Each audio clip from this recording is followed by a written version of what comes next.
Entonces vamos a empezar ya con las patologías propiamente dichas. Hoy vamos a ver hipertiroidismo. La clase de mañana va a versar sobre nódulos tiroideos, hipotiroidismo y tiroiditis.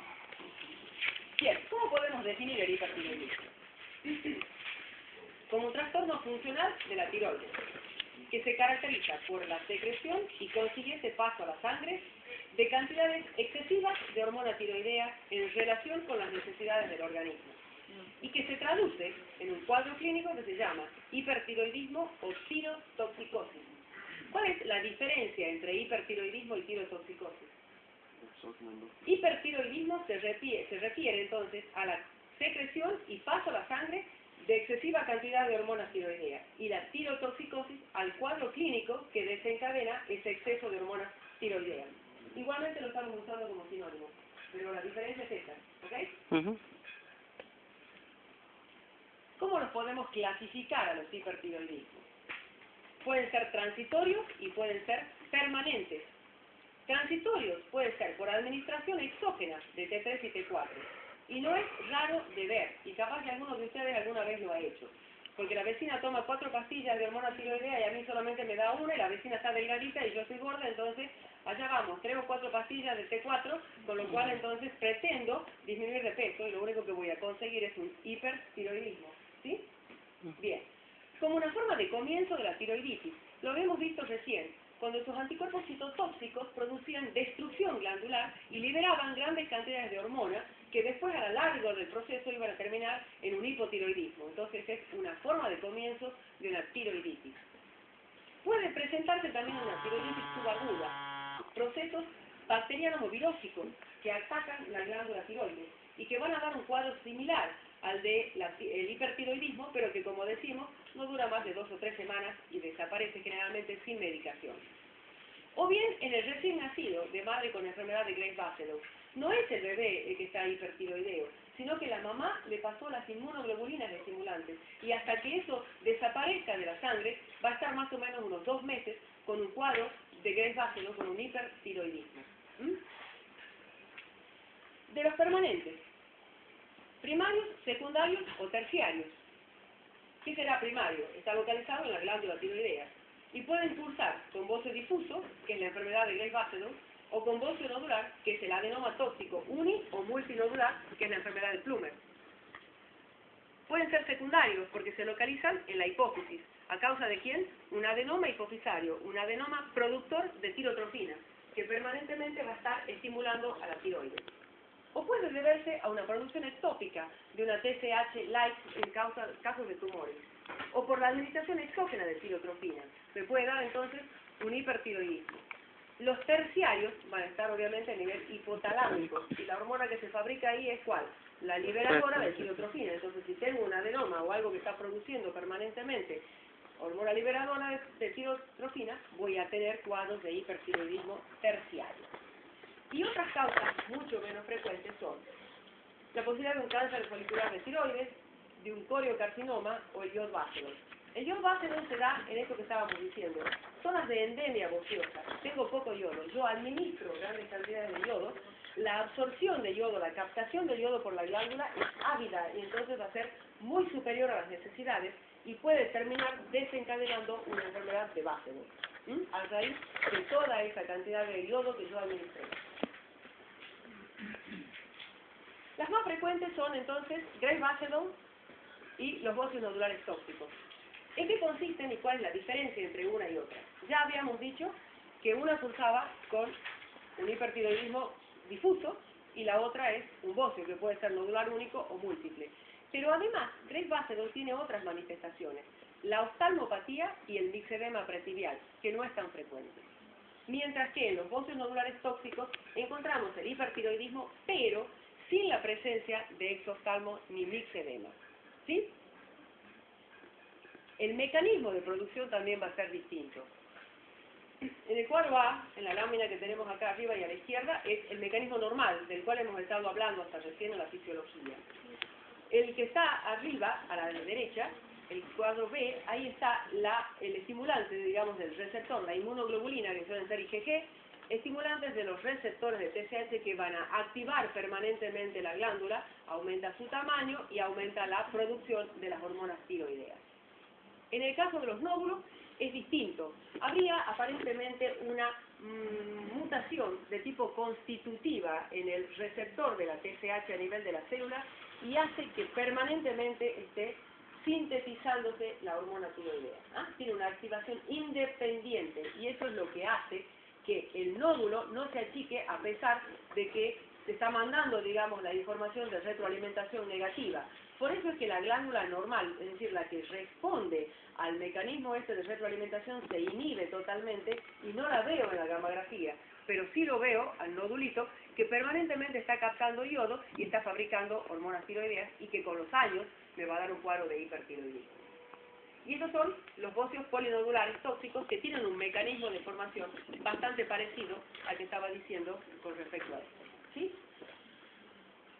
Bueno, no se ve muy bien lamentablemente, pero el paciente de la izquierda es portador de un gran, pero un muy gran bocio difuso donde uno puede ver inclusive la anatomía, no acá en la diapo porque hay mucha luz, pero del lóbulo derecho, del lóbulo izquierdo y del istmo. Mientras que la señora tiene un hermoso bocio nodular del lado izquierdo para nosotros. Veamos qué signos y síntomas son los que se destacan en un paciente que tiene hipertiroidismo. Desde el punto de vista del sistema nervioso, el nerviosismo, el temblor fino, que es involuntario, que no cede con el reposo, la presencia de reflejos bruscos o hiperreflexia tendinosa. Desde el punto de vista cardíaco, la manifestación más frecuente es la taquicardia, que puede ser una taquicardia sinusal o que puede ser una fibrilación auricular, y si el paciente tiene algún antecedente vascular previo, podemos tener insuficiencia cardíaca congestiva, la presencia de soplos, que puede ser por las lesiones hechas de la insuficiencia cardíaca o puede ser simplemente por la hiperdinamia que tiene la sangre a raíz de la taquicardia. O bien, pueden favorecer las coronariopatías. Pacientes con antecedentes coronarios pueden sufrir entonces de hipoxia debido a esa taquicardia. Desde el punto de vista del aparato gastrointestinal, el paciente tiene hiperfagia, es decir, tiene mucho apetito, pero no suele aumentar de peso porque su metabolismo, es decir, su actividad calorigénica está muy exacerbada. Entonces, al contrario, tienen mucho apetito pero suelen bajar de peso. Y en eso se basan las personas que quieren bajar de peso sin esfuerzo con la dieta y sí tomando las pastillitas. La mayor frecuencia defecatoria, que no necesariamente incluye diarrea, sino un aumento de peristaltismo.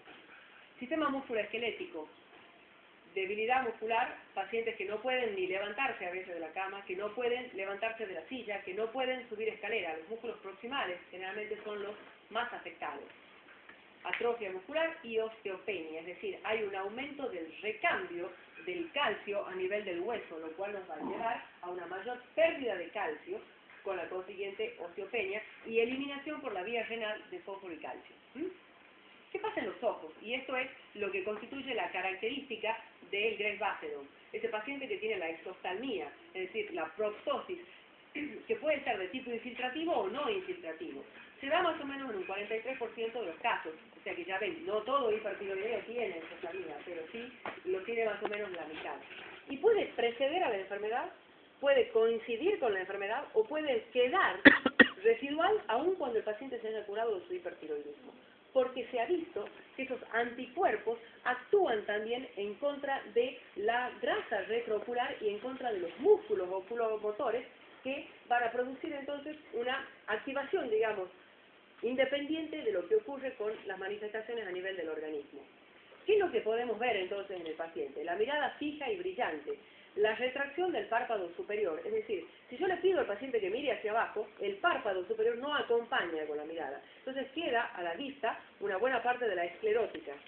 Y eso es lo que le da esa mirada así tan llamativa que tiene. Puede ser uni o bilateral. Cuidado, porque eso también nos va a llevar a necesitar un diagnóstico diferencial. Y la proptosis. ¿Qué ocurre con la proptosis? El exoftalmo que no va a permitir entonces la oclusión del párpado, que va a llevar a una ulceración de la córnea, que va a llevar a conjuntivitis, a quemosis y a lagrimeo, y que puede inclusive llevarnos entonces a la ceguera, porque el nervio óptico queda muy tirante a raíz de toda esa grasa retroocular, queda muy tirante y puede afectarnos la visión. no tienen convergencia y tienen diplopía a raíz de la afectación de los músculos oculomotores. La piel y el pelo. La piel está caliente, húmeda, aterciopilada. Puede haber onicolisis, o sea, el despegamiento de la uña del lecho ungueal. Aparato reproductor en las mujeres, oligomenorrea, habitualmente con infertilidad. Es poco frecuente encontrar embarazadas hipertiroideas. Sí es más frecuente observar que en el tratamiento, que ya lo vamos a ver, que es muy prolongado, pueda, digamos, normalizarse la fertilidad y la paciente embarazarse en la última parte de la medicación. En el varón hay un aumento del recambio, digamos, de estrógenos, de andrógenos a estrógenos, y entonces puede aparecer impotencia o puede aparecer disminución de la libido. Desde el punto de vista metabólico, ¿qué encontramos? Lo que decíamos recién, el adelgazamiento, la fatiga, la intolerancia al calor. También podemos encontrar alteraciones en cuanto al metabolismo de la glucosa. Un paciente que se somete a una prueba de tolerancia puede tener en una primera hora valores muy elevados de glucemia con valores normales en la segunda hora, pero eso va a quedar por una clase posterior que no lo voy a explicar ahora. Entonces tenemos los ejemplos. La paciente entonces con esa gran proptosis, con ese gran edema bilateral, la onicolisis, el despegamiento de la uña, el mixedema pretibial, que es muy poco frecuente y que consiste en una piel indurada de color violáceo, igualmente por la infiltración a nivel colágeno de los mucopolisacáridos y el ácido hialurónico. También vemos enfermedades que se asocian con el problema tiroideo, como es el caso del vitiligo. Y vemos acá, en la resonancia magnética, cómo la grasa está infiltrando entonces la sección retroocular y cómo hay algunos músculos que están bastante adelgazados, es decir, la atrofia de los músculos oculomotores. ¿Qué características tiene el bocio, digamos, o este nódulo funcionante autónomo, el bocio nodular y la enfermedad de Graves? ¿Cuáles son las diferencias, básicamente? En el Graves, el agrandamiento suele ser moderado y el inicio suele ser reciente. En cambio, en el nódulo tiroideo único o múltiple, el agrandamiento en el único va a ser unilateral. En el múltiple va a ser un gran agrandamiento que ocupa habitualmente los dos lóbulos tiroideos y que lleva mucho más tiempo de evolución. Eso sí, es muy importante. Mucho tiempo de evolución, años, hasta que esa autoinmunidad, hasta que ese nódulo tome totalmente el comando y inhiba al resto de la glándula. Con respecto entonces a las otras manifestaciones, las extratiroideas, que vamos a tener en el Graves, o sea, la oftalmopatía, el mixedema, no los vamos a encontrar en el multinodular tóxico ni los vamos a encontrar en el bocio, en el adenoma tóxico único. Con respecto a los anticuerpos, lo mismo. Acá no hay inmunoglobulinas que están estimulando permanentemente la glándula como en el caso del Graves, donde sí eran positivas. En estos otros casos están ausentes los anticuerpos. ¿Cuáles son las pruebas complementarias entonces que nos van a servir para poder llegar al diagnóstico? Es muy sencillo cuando tengo un hipertiroidismo muy florido, cuando toda la clínica es muy manifiesta y cuando tengo el gran bocio, ¿no es cierto?, que yo lo estoy viendo, lo estoy palpando. Pero a veces no es tan manifiesto todo y entonces necesito recurrir a las pruebas complementarias. La determinación de laboratorio ya la habíamos visto, entonces, ¿cómo voy a encontrar las hormonas tiroideas? Habitualmente tanto T3 y T4 total como T3 y T4 libres van a estar como si tengo una gran producción. Tiene que estar aumentada, obviamente. Y para saber si está autónoma o no la función, ¿qué voy a hacer? Yo determino tirotrofina. ¿Y cómo va a estar tirotrofina en el caso entonces este? Va a estar disminuida, francamente. ¿Y cómo va a estar el test de estimulación con TRH? Bajo. ¿Voy a tener un gran pique o no? No voy a tener un gran pique porque está inhibida porque hay un exceso ya de hormonas circulando. El yodo radioactivo, la curva de captación me va a mostrar entonces esa gran elevación de la curva también, ¿no es cierto?, ya a las 2 horas y que se mantiene a las 24 y 48 horas. Si yo quiero establecer la etiología, entonces habíamos dicho recién, tengo que dosar anticuerpos porque eso sí los encuentro positivos en el Graves ácido, no así en las otras enfermedades. Entonces puedo dosar antitiroperoxidasa, antitiroglobulina y antirreceptor de tirotrofina.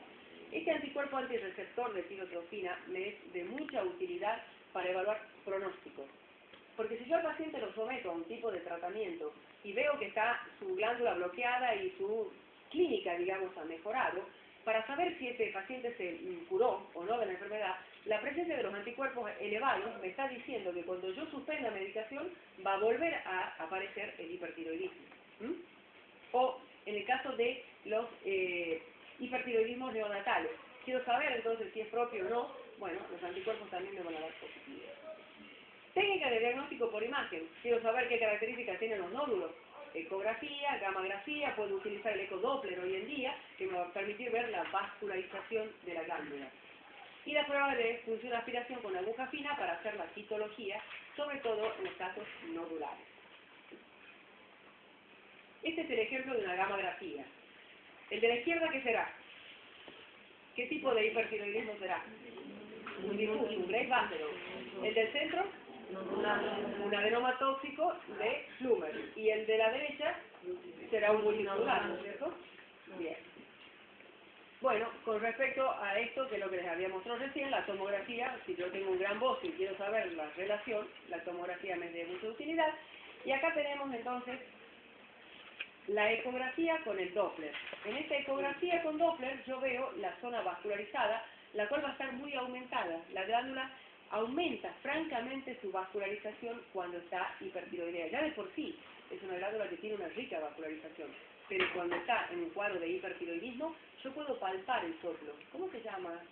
Cuando yo palpo el frémito. Entonces yo puedo encontrar a nivel de la glándula la expresión palpable del soplo, y si aproximo el estetoscopio también lo voy a ocultar perfectamente. Y esta es la citología, que es la misma que había mostrado antes, ¿no es cierto?, en el cual el hipertiroidismo, células de cuboide pasan a cilíndricas, disminuye francamente entonces el contenido coloideo. Vamos a ver cómo podemos... me estaba olvidando los diagnósticos diferenciales. En el caso de que no sea tan florida la enfermedad, puedo confundirme, neurosis y angustia. Mujeres jóvenes, con mucho estrés, con muchos problemas diarios, que manifiestan entonces taquicardia, que manifiestan temblor, que manifiestan angustia, nerviosismo, no pueden dormir, se bajan de peso y todo esto. Pero, tiene una cosa interesante. Yo había dicho antes, la taquicardia y el temblor no desaparecen en el Graves Basedow ni aún en reposo. En este caso sí, las neurosis de angustia desaparece el temblor y la taquicardia con el paciente diario. Y obviamente, ¿cuál va a ser el otro elemento que me va a ser fundamental? Y el dosaje de las hormonas, que me va a decir, ¿no es cierto?, cuál es el cuadro. Feocromocitoma, un tumor de la médula suprarrenal que produce cuadros de hipertensión franca, que produce muchos síntomas adrenérgicos. Entonces el paciente tiene también la taquicardia, tiene las manifestaciones de nerviosismo, tiene la sudoración, una serie de cosas que con los dosajes hormonales voy a poder entonces hacer la diferencia, porque además esta se puede presentar en forma de brotes, digamos, no en forma permanente. Fibrilación auricular. Ocurre muchas veces que el cardiólogo nos manda a los pacientes para que descartemos el hipertiroidismo en un paciente que tiene una fibrilación auricular al cual no le encuentra una causa cardiológica que lo justifique. Y finalmente la oftalmopatía unilateral. Yo les decía antes, entonces, que a veces puede ser uni o bilateral. Si es una oftalmopatía unilateral y no tengo mucha manifestación clínica en ese paciente, lo que se impone como diagnóstico diferencial es un tumor de la órbita. Entonces debo hacer algún estudio complementario, en este caso obviamente va a ser la resonancia magnética la que me va a permitir ver qué es lo que está pasando en esa órbita. ¿Cuáles son las complicaciones básicas que puede tener un paciente con hipertiroidismo? Va a depender un poco de la edad de aparición. Ya habíamos hablado del neonatal, en el cual si bien era transitorio, el niñito nacía prematuro, tenía una atrofia muscular, solían tener insuficiencia cardíaca, tenían una aceleración de la edad ósea, que después se normalizaba cuando perdía ya las inmunoglobulinas de la mamá. En la infancia no es demasiado frecuente encontrar hipertiroidismo, pero se comporta como si fuera de un adulto. Es decir, todas las manifestaciones que hemos estado diciendo son las mismas que encontramos en la infancia. En el caso entonces del adulto, generalmente es más frecuente en las mujeres, un 2.7% más frecuente en mujeres que en varones. La incidencia anual está entre el 0,4 y 0,5%. Y habitualmente entonces cursan con el cuadro de hipertiroidismo, en un 50% de los casos con la oftalmopatía, y muy rara vez encontramos entonces el lipedema prebiliar. Pero en el adulto mayor puede que la sintomatología no sea tan florida y se nos hace mucho más difícil llegar al diagnóstico, y es muy importante esto por las complicaciones que experimenta el paciente. Hay una forma cardiocirculatoria en la cual el paciente está adelgazado, pero está más bien apático, no este que camina por las paredes como es el hipertiroideo habitualmente. sino este está quieto, suele estar en la cama, pero tiene unas complicaciones cardiocirculatorias de insuficiencia cardíaca, la fibrilación auricular lo descompensa tremendamente, puede tener unas manifestaciones de coronaria. Entonces, esas son las complicaciones que tenemos que tener en cuenta. Otra complicación que suelen hacer los ancianos, que se llama el hipertiroidismo apático del AGEI, es el que tiene entonces el paciente cuadro depresivo. No hay otra cosa, nada más que la depresión. La otra manifestación puede ser episodios de diarrea, que muchas veces se confunden con síndromes de mala absorción. Con respecto a la espasmopatía maligna, bueno, obviamente, si no procedemos con la prontitud necesaria y no solucionamos el tema, ya hemos dicho, el paciente puede llegar a perder la vista. Las crisis tirotóxicas, gracias a Dios, hoy ya casi no las vemos, pero antes las veíamos con cierta frecuencia cuando uno mandaba a operar a ese paciente hipertiroideo. El manoseo quirúrgico producía una gran liberación de hormona tiroidea, lo que desencadenaba estas crisis tirotóxicas, también conocidas como tormentas tiroideas, en la cual entonces el paciente tenía un gran compromiso del estado general, fiebre, la gran taquicardia, la gran depresión, crisis de excitación y pueden entrar en coma, la pérdida terrible de calor que tienen, las complicaciones a nivel hepático, a nivel del sistema linfoganglionar, en fin, hay una serie de cosas que lo hacía una enfermedad que podía llevar a la muerte a esos pacientes. Hoy en día, gracias a Dios, entonces ya vamos a ver ahora el tratamiento, ¿no es cierto?, ¿qué hacemos para evitar mandar a ese paciente con ese cuadro hipertiroideo tan florido a una cirugía? Entonces, el tratamiento que nosotros le podemos ofrecer al paciente hipertiroideo va a depender de las características que tenga ese paciente, del momento de la vida y de las características que tenga ese óseo, digamos, ese hipertiroideo. Pero son de tres tipos: farmacológico, quirúrgico y de iodo radioactivo. Son las tres formas que podemos tratar a un paciente con hipertiroidismo. En el caso del Grey Baselon, podemos elegir el tratamiento farmacológico de inicio, que va a consistir en una droga que se llama metimazol, y les doy este nombre solamente porque es la única que entra a la Argentina. Hay otras drogas a nivel mundial, pero nosotros solamente tenemos metimazol. Las otras son los ciuraquilos.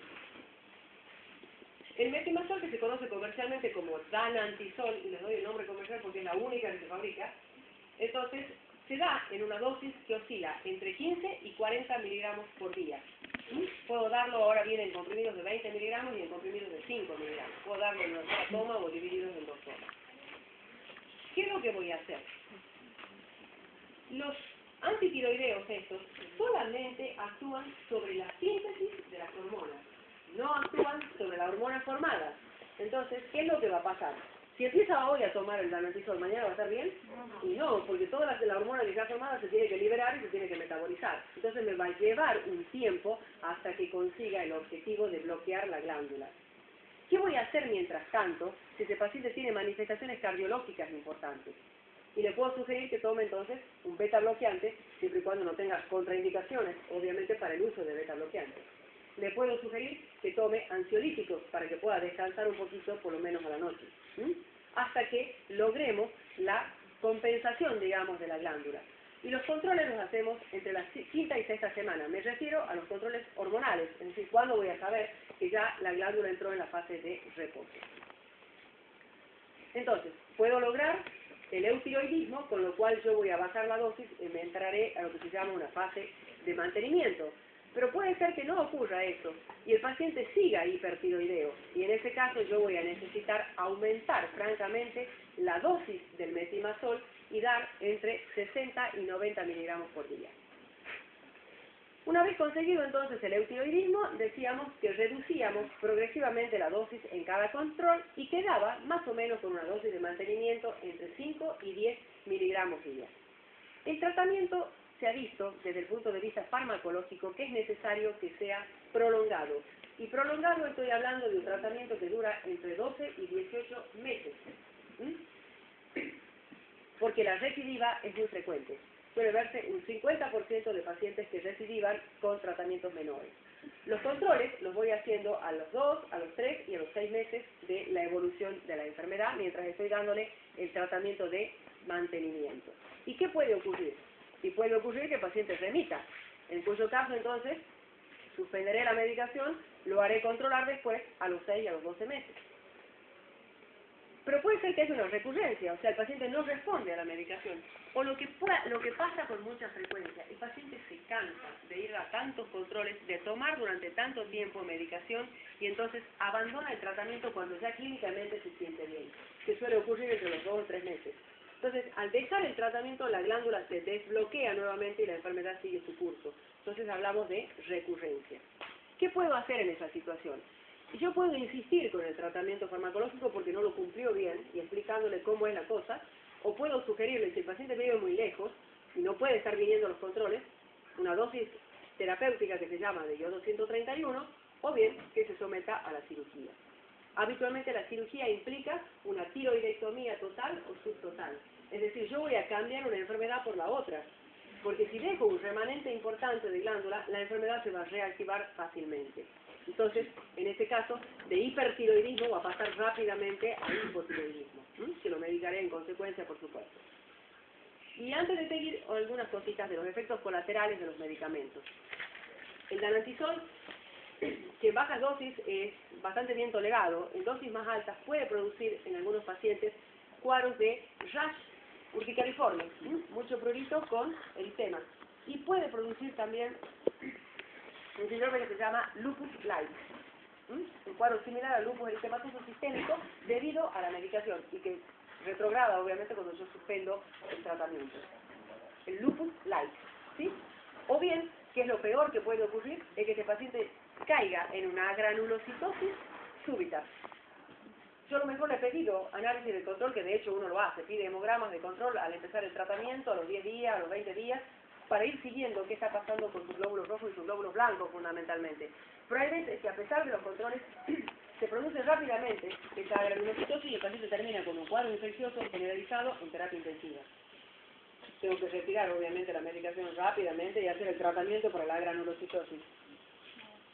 Y con respecto a la cirugía, lo que les decía entonces, antes del advenimiento, digamos, de todas estas drogas y de todas estas posibilidades, uno mandaba a operar al paciente. Y si lo operaba hipertiroideo, liberaba entonces en forma masiva todas estas hormonas, lo cual le llevaba entonces a las tormentas tiroideas. Hoy en día, para evitar esto, 7 a 10 días antes del tratamiento, el cirujano habitualmente le da al paciente una solución de Lugol, una solución yoduro yodurada, que administrada de 7 a 10 gotitas por día, va a dar una mayor firmeza a la glándula y le disminuye la vascularización. Entonces es más fácil de maniobrar en el campo quirúrgico a posteriori. Sobre todo porque hoy en día las cirugías se hacen cada vez más pequeñas, es decir, las incisiones son cada vez más pequeñas. Ya se habla de microcirugía, o sea, por una incisión a lo mejor de 2 centímetros, el cirujano avesado, el especialista en cabeza y cuello, es capaz de extirpar un bocio grado 4, que llamamos nosotros, que es una glándula muy aumentada de tamaño, y sin ningún tipo de complicaciones. ¿Qué complicaciones había en el postoperatorio inmediato antes? Porque hoy tampoco ya las vemos. El hematoma sofocante. Si esa glándula tan vascularizada no funcione bien todos los vasitos, puede llevarme un hematoma sofocante en lo inmediato. Si no tengo la experiencia suficiente y me llevo la tiroides con las paratiroides, el paciente va a tener un trastorno sumamente severo en el metabolismo del calcio, con una tetania por hipocalcemia, que es una enfermedad bastante complicada. Y si no me di cuenta de que el recurrente laringio andaba por esa zona y también me lo llevé despuesto, lo que voy a tener es una parálisis recurrencial, va a tener voz bitonal y eso va a ser de por vida, Y bien, lo otro es la no remisión, ¿no es cierto?, en el cual el paciente directamente no respondió nunca al tratamiento con el antitiroideo y obviamente las dos alternativas son cirugía y yodo 131. En el yodo 131, que ahí muchas veces lo usamos en los bocios más bien pequeños, en los pacientes añosos, que tienen alguna complicación operatoria que no es conveniente llevarlo. Suele ocurrir el hipotiroidismo de forma más gradual. Generalmente entre los 5, 7, 8 años ya el 70% de los pacientes evolucionó al hipotiroidismo, pero como digo, es más lento, el paciente se va adaptando mejor y obviamente también se lo sustituye con hormona tiroidea. En el quirúrgico es inmediato, porque obviamente se queda sin glándula de la mañana a la noche. Bien, y listo, listo. Doctora, la pregunta.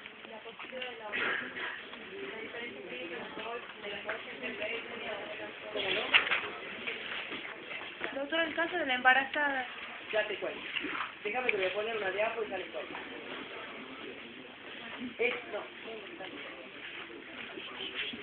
Esta es la que querés. Bien.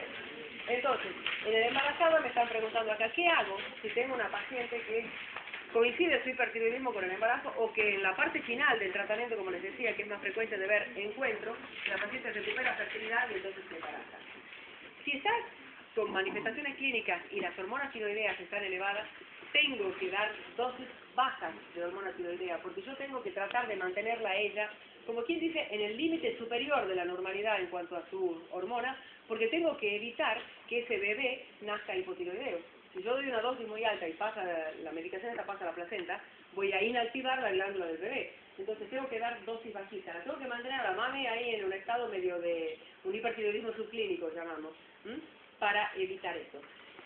En general no se aconseja el uso de medicación durante el embarazo. En los casos que se puede recurrir al profiltiuracilo, que es la otra droga, se prefiere porque atraviesa menos placenta. Pero acá en la Argentina, como no tenemos, nos manejamos con el metimazol. ¿Cuál es el riesgo? Las malformaciones. O sea, no están descritas muchas malformaciones, en verdad, en general son bastante escasas las que hay registradas hasta el momento, y la mayoría consisten en lo que se llama aplasia cutis, que es una lesión a nivel de la piel, pero puede haber inclusive malformaciones más severas, ya con pacientes que tienen agenesias de órganos. Y entonces, obviamente, bueno, grandes riesgos. Entonces, lo que hacemos es eso. La vamos controlando muy seguido con la dosis mínima y vamos viendo. Si no hay remisión y está la paciente en el segundo trimestre del embarazo, se dice que si no hay modo, habrá que llevarla a cirugía. Y si está ya en el tercer trimestre, se espera a que nazca el bebé o se induce el parto una vez que está el bebé madurado lo suficientemente como para saber que tiene una posibilidad que es viable, digamos, fuera del útero, y mamá se opera después. ¿Sí? Entonces, esa es lo que hacemos básicamente en las pacientes embarazadas. ¿Alguna otra cosita?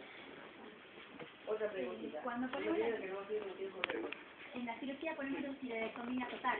En la cirugía habitualmente hacemos total o se deja la cápsula posterior para no llevarse las paratiroides. Pero la inmensa parte de la glándula hay que sacarla, porque el remanente quirúrgico puede volver a ser infertil. ¿Sigue usando el MMI y el PTU? ¿O ya todo es MMI es metilmercaptomidazol o metimazol, es exactamente lo mismo. Y PTI es el PTU, perdón, es propiltiouracilo, son las siglas centrales. ¿Algo más? Desmás frecuente había puesto Grey Pattern y bocio nodular O multinodular. unión. Unio multi y Grey base, pero más frecuente todavía el Grey. ¿Algo más? ¿Nada más?